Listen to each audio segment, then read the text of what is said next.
This was a retrial, wasn't it? Yeah, absolutely right. And originally 6 Palestine Action activists were on trial at Woolwich Crown Court. And as you've just said, Jane, 4 have now been found guilty of criminal damage and 2 have been acquitted. Well, this all relates, as you mentioned, to an incident which happened in Bristol back in August 2024. It was at Elbit Systems UK that this incident unfolded. The company is a manufacturer of defence technology for things like drones and other kind of equipment used in the defence sector. Crucially, although their branch in Bristol was the one that was targeted, their parent company is in Israel. And that is why the Palestine Action activists had their sights on this particular location.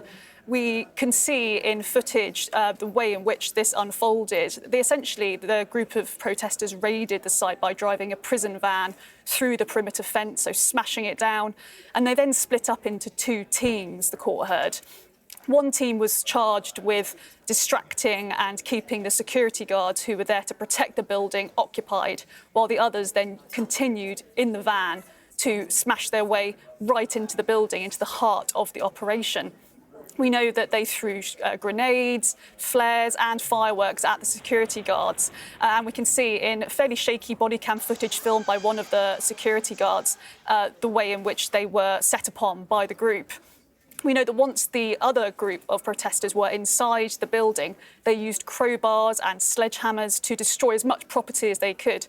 Prosecutors described it as meticulously organised and designed to cause maximum damage. As mentioned, about £1 million worth of equipment was destroyed during the attack. Fire extinguishers were used to spray red paint across the walls and the floor. We also heard, the court heard that the protesters were chanting Free Palestine during the attack. The jury took more than 14 hours, but they did find 4 of the protesters 2 protesters not guilty and 4 protesters guilty of criminal damage. Those found guilty were Charlotte Head, Leona Cameo, Fatima Rajvani and Samuel Corner. And the 2 protesters found not guilty of criminal damage were Zoe Rogers and Jordan Devlin. Perhaps most crucially, Samuel Corner was also found guilty of another offence of inflicting grievous bodily harm to a police sergeant who was trying to protect the building. The court heard that Corner bludgeoned her with a sledgehammer and she was left with a fractured spine. He was, however, cleared of causing grievous bodily harm with intent. As we know, Palestine Action is a proscribed organisation, so it is illegal to show any support or affiliation to them. This is something that is being heard at the High Court because Palestine Action are challenging that prescription. And so we are bound to hear much more about the group in the coming weeks.